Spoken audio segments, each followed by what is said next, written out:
Salut les bouseux. Il paraît que la gauche voit des fachos partout. Ils sont dans les campagnes, les villes, ils sont sur les réseaux sociaux.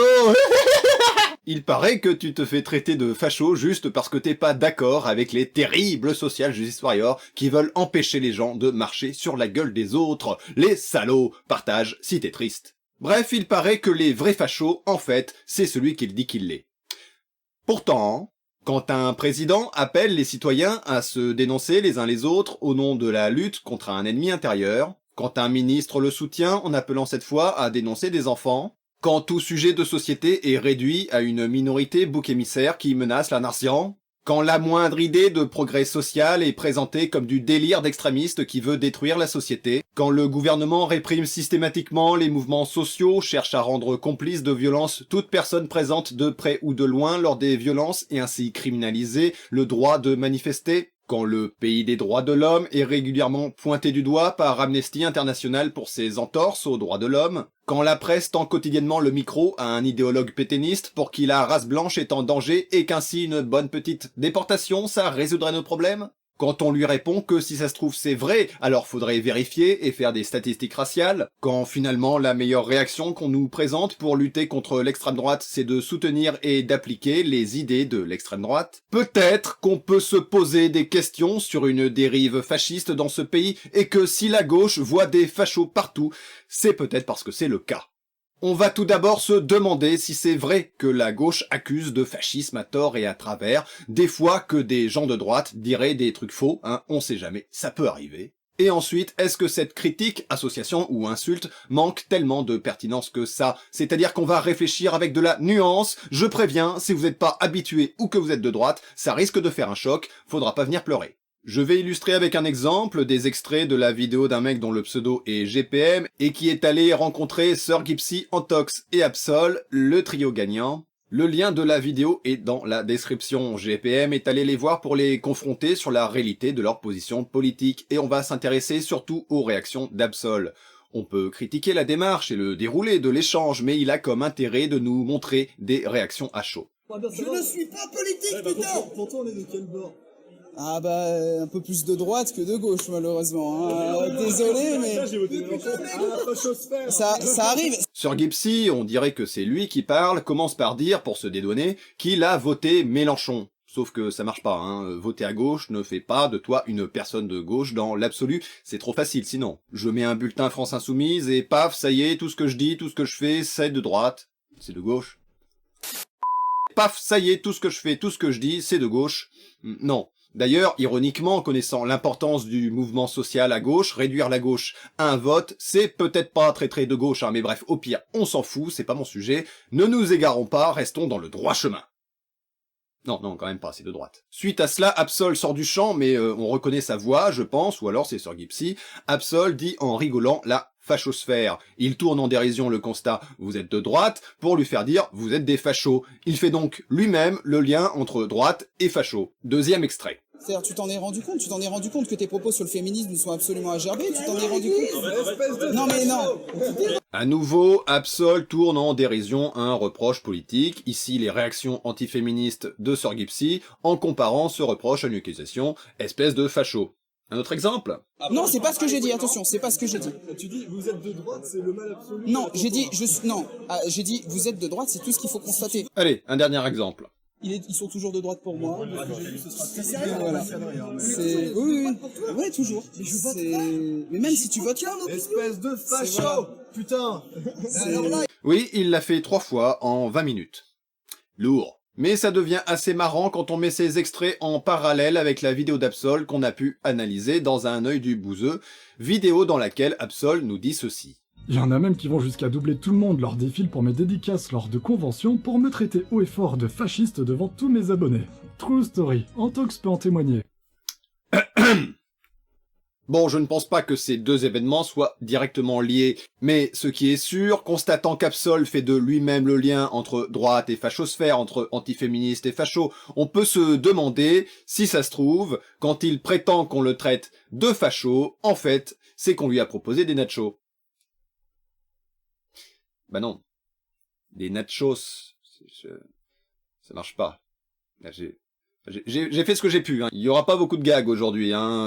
Mais de toute façon, si t'es pas content, t'as qu'à retourner dans ton pays. Espèce de C'est vrai. facho! Ta gueule, Absol. Si ça se trouve, il nous raconte des conneries, lui ou d'autres. Car ce qui est intéressant avec cet exemple, c'est que Absol n'est pas particulièrement de droite dure, d'extrême droite. C'est une espèce de modéré qui fricote plus ou moins avec le conservatisme ou des réactionnaires par naïveté et par facilité intellectuelle. Mais ce qui est sûr, c'est que c'est pas quelqu'un qui va déchaîner les passions comme un Marceau, l'apologiste du Troisième Reich, qui peut engendrer de vives réactions antifascistes. Malgré sa situation paisible, bien qu'il ne soit pas dans le collimateur d'antifascistes, Absol, pourtant, participe à propager cette idée des vilains gauchistes qui voient des fachos partout. Cette exagération de la réalité est très pratique, ça permet de faire passer celles et ceux qui ont un avis divergent comme étant des extrémistes déconnectés de la réalité, et donc de dénigrer la moindre critique tout en se faisant passer pour la victime d'une injustice, l'injustice de la bien-pensance, etc.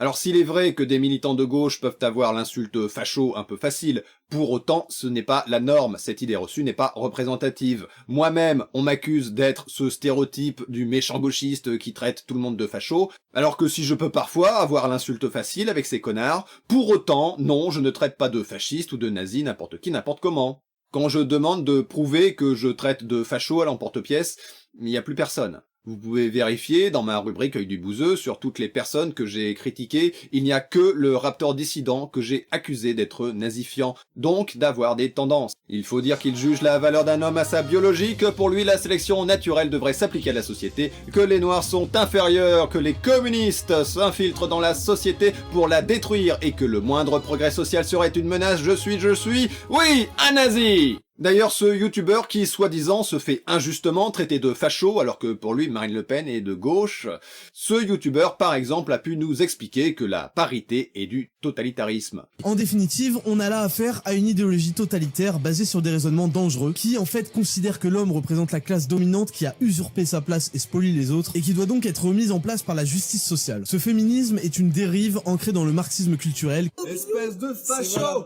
Le totalitarisme est dans notre imaginaire collectif lié aux grandes dictatures du XXe siècle, le fascisme, national-socialisme et stalinisme. C'est un peu comme traiter de facho, hein, mais ici pour dire que les mesures en faveur de la parité femmes-hommes dans les entreprises, c'est du fascisme. Mais c'est la gauche qui voit des fachos partout, hein. J'ai pu constater dernièrement le cas de Géraldine Vosner qui compare une mesure sociale d'Anne Hidalgo à l'URSS.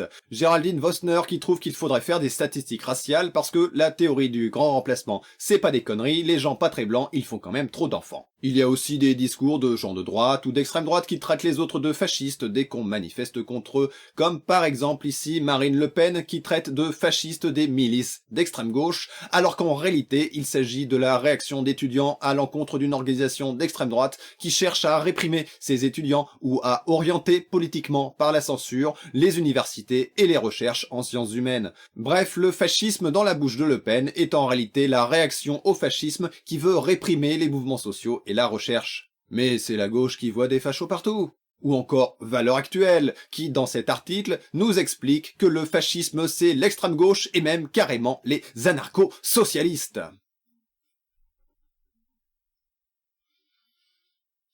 Mais c'est la gauche qui voit des fachos partout.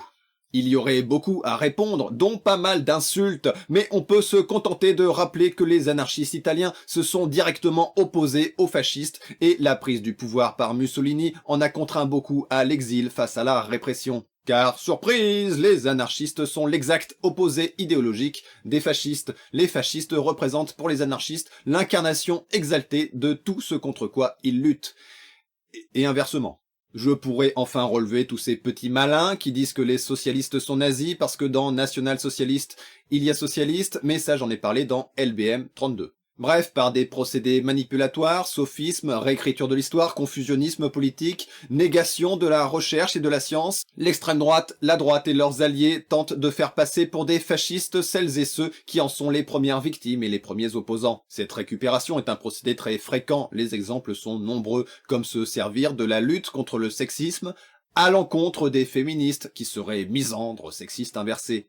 Ou aussi se servir de la lutte contre le racisme, ici anti-blanc, contre les antiracistes. Pour l'instant, je trouve qu'il galère un peu à faire passer largement l'idée d'hétérophobie, mais ça finira bien par se diffuser quand les modérés prétendront à ce sujet que toutes les opinions se valent. L'antifascisme, l'antiracisme, l'antisexisme, les discriminations de sexualité, à droite, à l'extrême droite, ça les a toujours fait chier, sauf quand ça leur permet de se faire passer pour des victimes en inversant les rôles sociaux. Ainsi, ils accusent un bouc émissaire qui est toujours en minorité politique, une menace pour la cohésion nationale, afin d'unir le peuple, ou plutôt leur vision du peuple, contre un ennemi commun intérieur, ce qui est justement une vieille astuce de facho.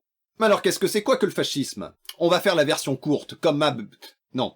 Bien que je pense faire une vidéo plus complète sur le fascisme. Quoi qu'il en soit, le fascisme est une idéologie politique issue du XXe siècle, une réaction opposée à certaines idées dominantes du XIXe siècle, comme la démocratie, le socialisme et le libéralisme. Le fascisme est ainsi une forme de régime dictatorial qui a ses spécificités autoritaires, totalitaires, nationalistes, traditionnalistes, et qui prétend représenter le peuple, ou du moins sa conception du peuple national, à travers un pouvoir exécutif fort, très centralisé, étatiste, incarné en un chef charismatique, bouclier de l'intégrité de la nation face aux menaces extérieures et surtout intérieures. L'autoritarisme du fascisme est justifié par la hiérarchie des individus, hiérarchie jugée naturelle, donc légitime et fondée sur la force brute. En gros, c'est celui qui pète la gueule aux autres qui a raison. Ceci explique les concours de bits entre Soral, Raptor Dissident et Papacito qui veulent savoir qui c'est le patron en se tapant dessus. Alors que bon,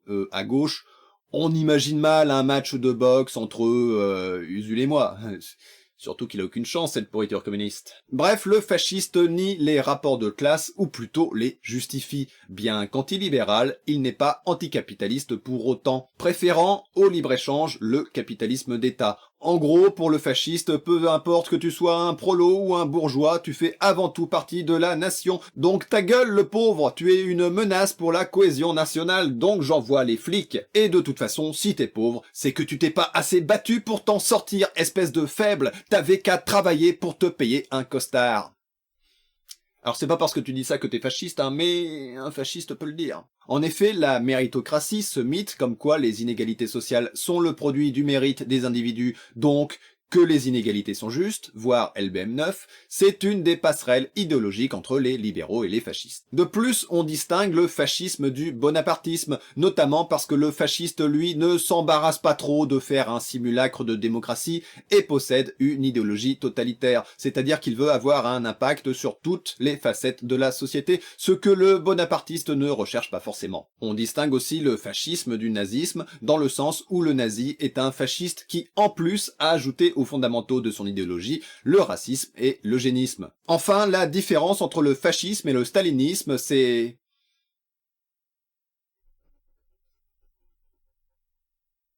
Ah oui, en remarquant que le fasciste ne se prétend pas émancipateur et égalitaire, au contraire.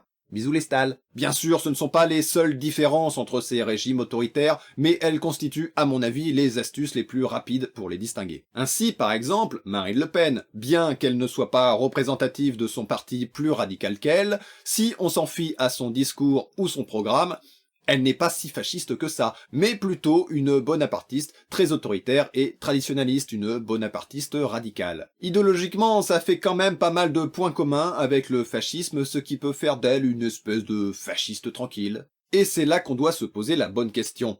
À partir de combien de points communs avec l'idéologie fasciste, la comparaison devient pertinente. Et quels seraient d'ailleurs ces points de convergence? Reposent-ils sur des fondamentaux, ou du détail, voire de l'absurde? Adolf Hitler aimait la saucisse, moins que Rome, mais si t'aimes la saucisse, ça fait pas de toi un nazi. Par contre, Adolf Hitler aimait bien déporter des populations sur des critères raciaux au nom de la défense de l'intégrité nationale, et c'est un des hobbies qui le caractérise. Alors c'est peut-être pas très bon signe d'avoir ce genre de points en commun. Moi, en tout cas, ça me ferait chier. Parce que bon, Adolf Hitler, il a échoué aux Beaux-Arts.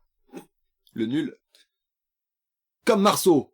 Quoi qu'il en soit, dans la pratique, le fasciste strict, celui qui coche toutes les cases de l'idéologie, est assez rare. On devrait généralement plutôt parler de néo-fascisme, c'est-à-dire du fascisme qui s'est adapté à son contexte politique et culturel, ou encore de proto-fascisme, qui serait du fascisme en puissance si on lui en laisse le temps et surtout les moyens. Mais on pourrait parler de fascisant ou de dérive fasciste, c'est-à-dire une idéologie ou des méthodes qui s'apparentent aux fondamentaux spécifiques de l'idéologie fasciste. Ainsi, dans pas mal mal de cas d'accusation de fascisme, il faut se demander déjà si c'est une véritable accusation et qu'elle n'est pas dans la tête de l'accusé qui se victimise. Sans oublier que le fascisme, ça existe, et si ça se trouve, c'est vrai qu'on a un fasciste en face de soi. Mais aussi, quand on traite quelqu'un de facho, on veut peut-être juste relever qu'il se rapproche dangereusement d'une idéologie qui sent un peu le caca de la bouche. Ce qui marche aussi avec les nazis, hein. Après tout, les fascistes et les nazis, ils étaient copains comme cochons.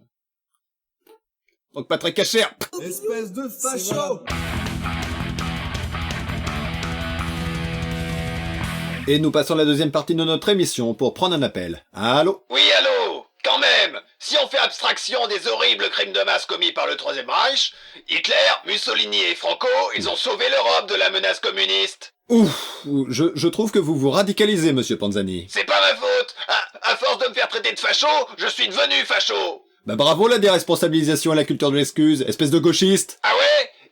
Eh ben, puisque c'est comme ça, ni Dieu ni maître, ni patrie ni patron, c'est la lutte finale. Groupons-nous. Je crois qu'on l'a perdu. On va prendre un autre appel. Allô? Qu'est-ce que vous avez fait à mon mari? Rien, c'est qu'à force de se faire traiter de facho, il a dit que... Dès qu'on trouve qu'il faudrait tirer à balles réelles, ou que c'était mieux avant, on se fait traiter de facho. En parlant d'avant, saviez-vous que chez les Celtes, les femmes étaient politiquement égales aux hommes jusqu'à ce que le christianisme les dévalorise? Ah oui? Ah bah le patriarcat! Nous qui sommes sans passé, les femmes! Nous qui n'avons pas d'histoire! Depuis la nuit des temps, les femmes! Nous sommes le continent noir! Debout, fameux esclaves! Et brisons nos entraves! Mon Dieu, qu'ai-je fait?